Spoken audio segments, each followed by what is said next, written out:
নমস্কার, আদাব। আমি অর্পণ পাল, প্রাক্তন সরকারি পিসি কলেজ, বাগেরহাট।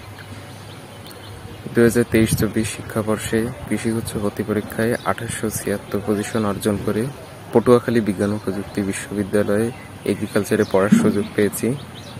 আমি মূলত মেডিকেল প্রিপারেশনই নিয়েছিলাম, কিন্তু দুর্ভাগ্যবশত মেডিকেলে আমার চান্স হয় না। তখন খুবই হতাশাগ্রস্ত হয়ে পড়ি, কিন্তু ভেঙে পড়িনি। তখন টার্গেট করি যে একটি পাবলিক বিশ্ববিদ্যালয়ের সিট আমাকে পেতেই হবে।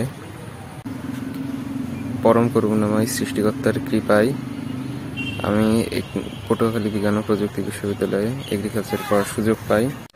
তাই জুনিয়রদের উদ্দেশ্যে বলতে চাই যে মেডিকেল মিস গেলেও হতাশ না হয়ে ভার্সিটি প্রিপারেশন নেওয়া, কারণ ফার্স্ট টাইমে যদি তুমি একটি পাবলিক বিশ্ববিদ্যালয়ে ভর্তি থাকো তাহলে সেকেন্ড টাইম প্রিপারেশন নেওয়া আরও সহজ হয়।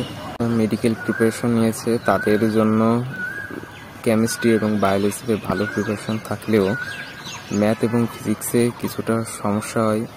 এই সমস্যার জন্য তোমরা সূত্রগুলো ভালো করে মনে রাখতে পারো, আর পাশাপাশি টাইপ ভিত্তিক ম্যাথ বেশি বেশি প্র্যাকটিস করা। আর ভার্সিটি প্রিপারেশন নিতে হলে প্রথমত তোমাকে মেইন বইয়ের দাগানো লাইনগুলো ভালো করে পড়তে হবে, বারবার পড়তে হবে। পাশাপাশি কোশ্চেন ব্যাংক সলভ করতে হবে, বেশি বেশি কোশ্চেন সলভ করতে হবে, এবং হ্যান্ড ক্যালকুলেশন করতে হবে। Hand calculation, short tricks, method এগুলো শিখতে হবে। আর সবশেষে বেশি বেশি এক্সাম দিতে হবে, কারণ বেশি বেশি এক্সাম দেওয়ার বিকল্প নেই।